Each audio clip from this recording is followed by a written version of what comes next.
میرا نام بابو یوسف بچن ہے۔ میرے چینل مسیحی تعلیمات کو سبسکرائب کر کے، لائک کر کے اور شیئر کر کے اپنے مسیحی ہونے کی گواہی دیں۔ مسیحیت اور بت پرستی، قسط نمبر 8، سوال نمبر 9۔ کیا یسوع المسیح مقدسہ مریم اور مقدسین کے مجسمے، تصویریں اور دیگر نشانات کا استعمال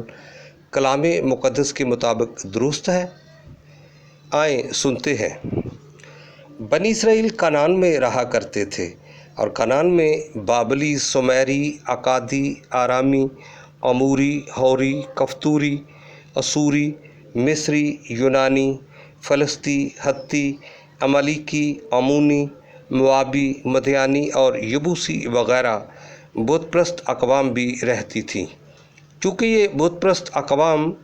بال دیوتا، مولک دیوتا، تموز دیوتا، آمون دیوتا، اوسیرس دیوتا اور داجون دیوتا وغیرہ کو خدا مانتے تھے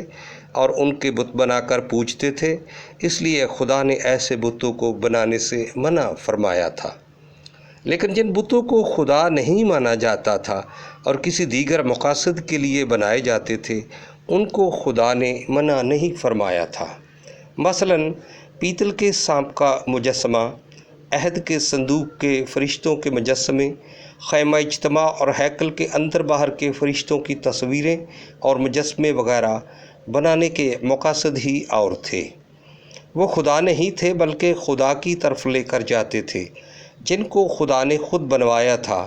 اسی طرح یسوع المسیح، مقدسہ مریم اور دیگر مقدسین کے مجسمے یا تصویریں اور نشانات بنائے جاتے ہیں، جن کو قطعاً خدا نہیں مانا جاتا،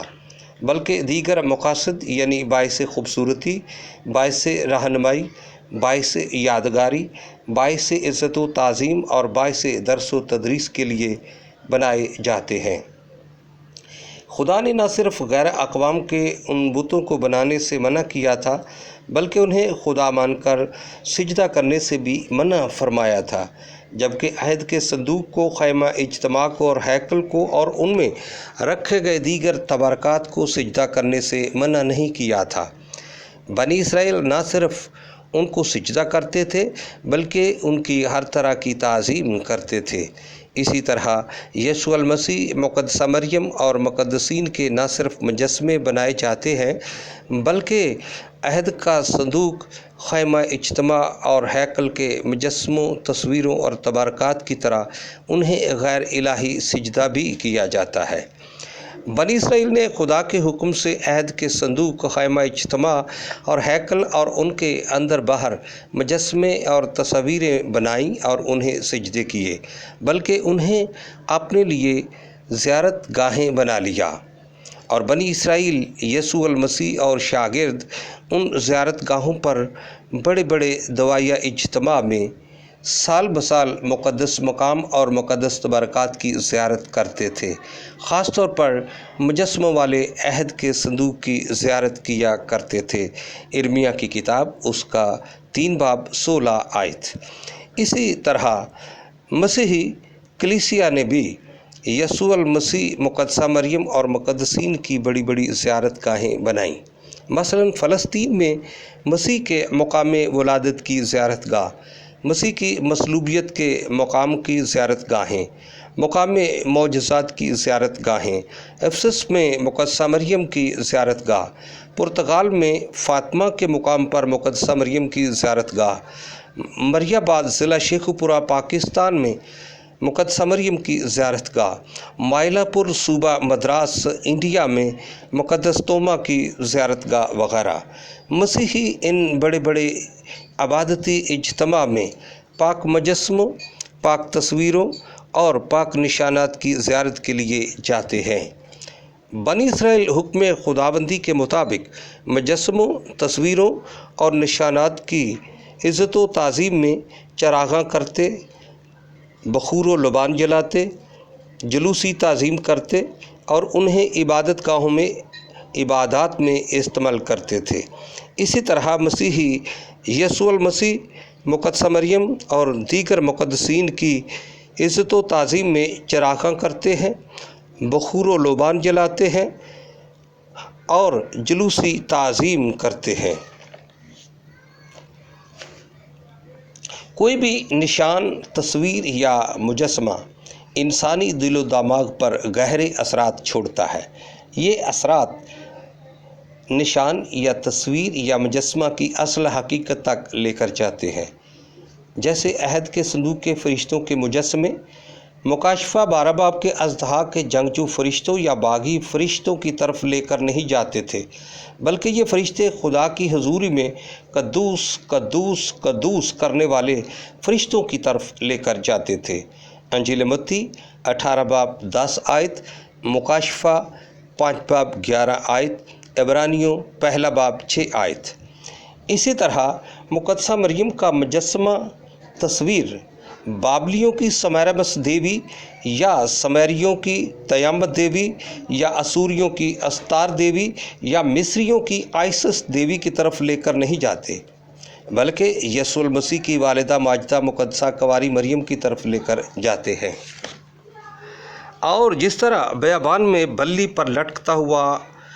پیتل کے سانپ کا مجسمہ مصریوں کے توت دیوتا سانپ یا مصریوں کے سیتھ دیوتا سانپ یا سمیریوں کی تیامت دیوی سانپ یا کنانیوں کے مقدس سانپ کی طرف لے کر نہیں جاتا تھا، بلکہ بقول یسوع المسیح اس کی صلیبی قربانی تک لے کر گیا تھا۔ اسی طرح آج صلیب پر مسیح کا مجسمہ ہمیں مصلوب تیسس ڈاکو کی طرف یا مصلوب دیماکس ڈاکو کی طرف یا سن 70 خیسین میں مصلوب ہونے والے یہودیوں کی طرف لے کر نہیں جاتا، بلکہ یسوع المسیح کی طرف لے کر جاتا ہے۔ اور جب اس زبائشی صلیب کی تعظیم کی جاتی ہے تو دراصل مسیح مصلوب کی تعظیم کی جاتی ہے۔ بعض اعتراض کرنے والے بت پرستوں کی عبادات، رسوم اور مجسموں اور نشانات کی مشابہت کی بنا پر مسیحیوں کو بھی بت پرست کہتے ہیں، جبکہ ان میں اور مسیحی مذہب میں استعمال ہونے والے مجسموں، تصویروں اور نشانات کے اغراض و مقاصد میں بے حد فرق ہے۔ عام طور پر معترض خروج 20 باب کو پڑھ کر اعتراض کرتے ہیں۔ اگر وہ ان آیات کو سمجھ جائیں تو شاید انہیں علم ہو جائے کہ جس اصول کے تحت ہم دوسروں کو بت پرست کہتے ہیں، اس اصول کے مطابق ہم بھی بت پرست ہی ہیں۔ خروج 20 باب کی 4 آیت میں لکھا ہے، نہ کسی چیز کی صورت بنانا جو آسمان میں یا نیچے زمین پر یا زمین کے نیچے پانی میں ہے۔ شرح کی کتاب کے 4 باب کی 16 سے 19 آیت میں لکھا ہے، تا نہ ہو کہ تم بگڑ کر کسی شکل یا صورت کی کھودی ہوئی مورت اپنے لیے بنا لو، جس کی شبیہ مرد یا عورت یا زمین کے کسی حیوان یا ہوا میں اڑنے والے پرندے یا زمین کے رینگنے والے جاندار یا مچھلی سے جو زمین کے نیچے پانی میں رہتی ہے ملتی ہو، یا جب تو آسمان کی طرف نظر کرے اور تمام اجرام میں فلک یعنی سورج اور چاند اور تاروں کو دیکھے تو گمراہ ہو کر انہی کو سجدہ اور ان کی عبادت کرنے لگے۔ ان آیات میں کسی بھی چیز کا مجسمہ، تصویر یا نشان بنانا ممنوع ہے، لیکن جس اصول کے تحت بنی اسرائیل والے مجسموں، تصویروں اور نشانات کا استعمال کرتے تھے، ہم بھی اسی اصول کے تحت یسوع المسیح، مقدسہ مریم اور مقدسین کے مجسمے اور تصویریں اور دیگر نشانات، مثلاً صلیب، بھیڑ، برہ، کبوتر، مچھلی، زیتون کی پتی، کھجور کی ڈالیاں، ستارہ، شمع اور نشان بائبل وغیرہ کو استعمال کرتے ہیں، اس لیے کہ یہ سبھی مجسمے، تصویریں اور نشانات ہمیں یسوع المسیح، مقدسہ مریم، مقدسین اور کلام مقدس کے عظیم واقعہ تک لے کر جاتے ہیں۔ لیکن جو اعتراض کرنے والے مجسموں اور تصویروں پر اعتراض کرتے ہیں، وہ دیگر نشانات مثلاً صلیب، بھیڑ، برہ، کبوتر، مچھلی، ستارہ، شمع وغیرہ کو کس اصول کے تحت استعمال کرتے ہیں؟ حالانکہ ان آیات میں انسان کے علاوہ حیوانوں، پرندوں، پانی کے جانوروں، آسمانی نشانوں، بلکہ آسمان، زمین اور پانی میں رہنے والی ہر چیز کا استعمال منع ہے۔ لہٰذا جس اصول کے تحت وہ نشانات استعمال کرتے ہیں اسی اصول کے تحت وہ مجسموں اور تصویروں کو بھی استعمال کریں، کیونکہ یہ اصول کلام مقدس کے مطابق ہے کہ مذہبی مجسموں، تصویروں اور نشانات کو بنایا جائے تاکہ ہم ان کے ذریعے کلام مقدس کی عظیم ہستیوں اور عظیم واقعات تک پہنچ سکیں جس پر کلیسیا آج بھی کاربند ہے، اور یسوع المسیح، مقدسہ مریم، مقدسین کے مجسموں، تصویروں اور پاک نشانات کا استعمال کرتی ہے۔ حوالہ جات کے لیے مسیحیت اور بت پرستی کی پہلی 7 قسطیں سننے کا بہت بہت شکریہ۔